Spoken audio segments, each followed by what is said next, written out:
নিজের স্বপ্নের ঘরেই জীবন হারালো এক কিশোরী।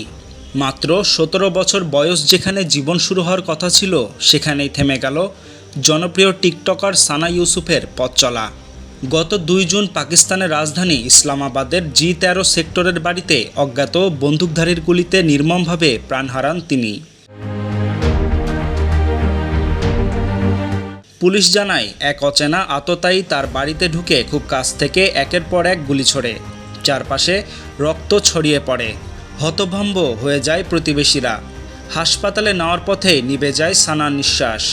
তার নিথর দেহ এখন ময়নাতদন্তের জন্য রাখা হয়েছে PIMSA।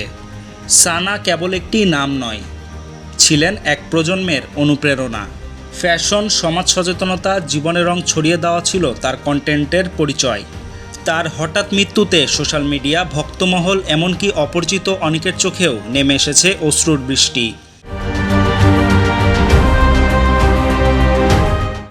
এখনও জানা যায়নি হত্যার কারণ, ধরা পড়েনি খুনি।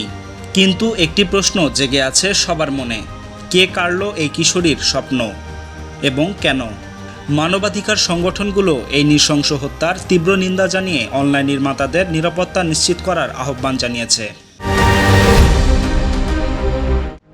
নিউজ ডেস্ক, প্রতিফলন।